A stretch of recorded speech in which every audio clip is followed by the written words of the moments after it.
Christian Hutin, vous êtes en tant que député la puissance invitante, et donc c'est à vous que revient le premier mot.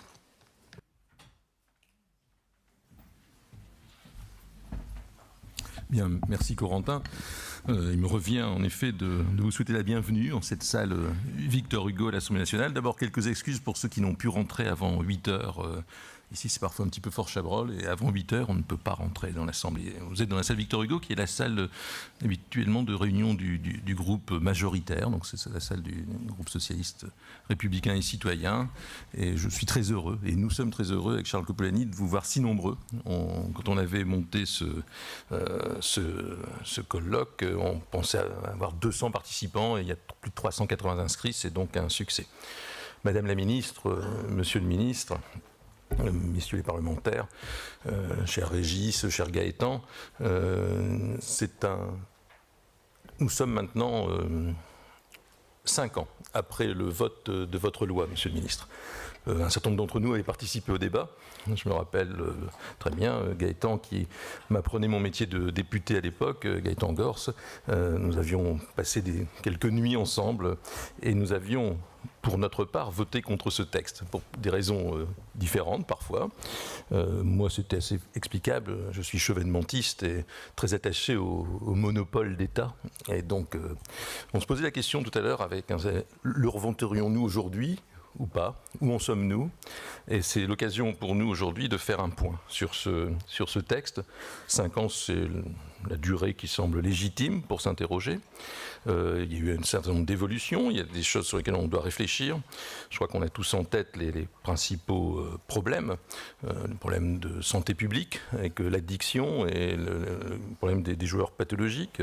On a un problème qu'on peut imaginer aussi du sport, cher Régis, avec le financement. Et je tiens à saluer Valérie Fournéron ici, qui était à l'origine d'une convention qui a été signée par Thierry Braillard il y a maintenant 1 an sur l'intégrité des matchs, des organisations de manifestations sportives, une convention qui était signée, je crois, l'année dernière en Suisse, et pour laquelle elle avait beaucoup travaillé. Donc l'intégrité du jeu, quelque chose d'essentiel. Les filières, l'emploi, et on peut penser au PMU, et à la filière hippique, qui n'est pas négligeable dans notre pays. On peut penser à l'ordre républicain, le blanchiment d'argent. J'ai salué un certain nombre de représentants, de commissaires ici qui sont particulièrement intéressés par le sujet. Il est temps de faire un bilan sur l'ensemble de ces choses. On avait prévu, monsieur le ministre, dans la loi, une clause de revoyure, ce mot affreux, mais qui est le mot légal, qui n'a pas eu lieu. C'est un petit peu aujourd'hui, cette clause de revoyure que nous allons essayer de réaliser ensemble. Alors merci à Corentin aussi, qui a été l'organisateur, Corentin Ségalen, qui a été l'organisateur, qui sera le modérateur sur l'ensemble de nos tables rondes. Il y aura 4 tables rondes d'1h30, 45 minutes d'intervention et puis 45 minutes de participation de la salle et de questionnement. Je serai pour ma part obligé de vous quitter 2 fois. La première, c'est pour aller en commission des affaires sociales, parce que de temps en temps, c'est un peu infantilisé ici, il faut que j'aille pointer, c'est comme ça. Et la deuxième, c'est parce que je poserai cet après-midi pour nous aligner par rapport au colloque, une question au ministre du Budget sur l'idée que se fait le gouvernement aujourd'hui de l'évolution de cette loi. En tout cas, moi je tiens à vous remercier vivement de votre présence nombreuse. Je pense que les débats seront de qualité de par les intervenants et la qualité du public également et des gens qui se sont inscrits. Et puis je vais passer la parole à Charles Copolani avec qui j'organise aujourd'hui ce colloque. Je vous remercie.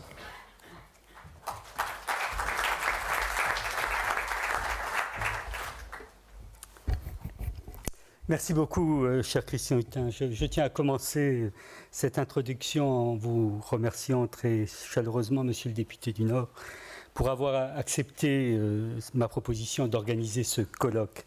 C'est ce qui nous permet d'être réunis aujourd'hui si nombreux dans cette salle Victor Hugo. Être réunis dans ce lieu, c'est un premier motif de satisfaction. En effet, après avoir soulevé beaucoup de débats et dans la presse et dans l'opinion au moment de la loi de 2010, le jeu d'argent et de hasard n'a pu sembler être un sujet de préoccupation, à la fois pour le législateur et pour le politique en général, au point de renoncer, comme vous l'avez indiqué, à cet engagement qui était prévu dans la loi d'une revoyure au bout de 18 mois. Or, s'il y a 5 ans, il y avait urgence à ouvrir le marché, et cela pouvait être un objet de débat, je suis profondément convaincu, après 18 mois, 20 mois d'exercice de ces fonctions, de l'urgence à réformer le dispositif. Pourquoi ? Parce qu'en 5 ans, le monde des jeux a connu de profonds bouleversements. Et en même temps, les risques qui sont liés aux jeux se sont intensifiés, internationalisés. Risque de manipulation, de fraude, de blanchiment, recrudescence de l'offre illégale, risque d'une exposition accrue de nos concitoyens à une offre de jeux démultipliée et intensive. Les choses sont allées très vite et elles s'accélèrent encore aujourd'hui. Je pense qu'il nous convient de revisiter notre modèle avec à l'esprit cette accélération continue qui change la donne. Je vous propose que ces impératifs d'urgence et d'anticipation orientent nos travaux de cette journée et qu'ils en soient le fil rouge. Mes objectifs sur le contenu et les suites de ce colloque sont à la hauteur de cet impératif. Permettez-moi de les exposer en quelques phrases. Le bilan de la loi de 2010 doit permettre d'établir un constat objectif des atouts de notre modèle, qu'il convient de conforter, et des manques aussi qu'il importe de combler pour que nous ayons une régulation qui soit efficace et performante. La protection du joueur, l'intégrité du jeu, ce sont des enjeux concrets pour lesquels il importe d'être inventif et audacieux dans un contexte où la vigilance et la capacité à agir ne sont plus que jamais de mise. Les expériences, les témoignages doivent nous permettre d'identifier les meilleures pratiques et d'enrichir nos plans d'action. Les perspectives de la dernière table ronde doivent nous donner une feuille de route ambitieuse qui traite le sujet dans toutes ses dimensions et qui revisite notre régulation des jeux dans son ensemble, au-delà des archaïsmes et des a priori institutionnels. L'accueil et les réactions favorables que l'annonce du colloque a recueillies est un deuxième motif de satisfaction. 2 anciens ministres et 2 ministres participeront à cette journée. Monsieur Wörth, ancien ministre.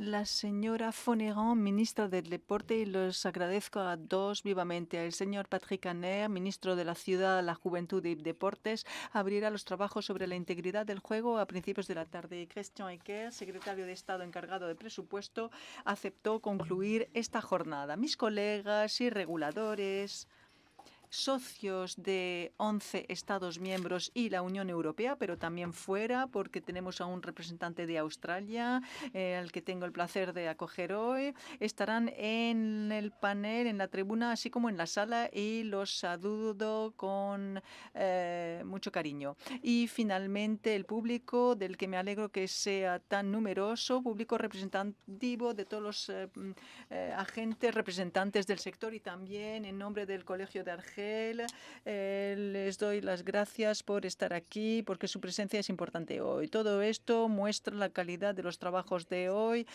y la intensidad de ellos, así que no los quiero retrasar más, y le doy la palabra al Carentin Segalen, que animará las 4 mesas redondas del día, de la jornada. Gracias, señor presidente.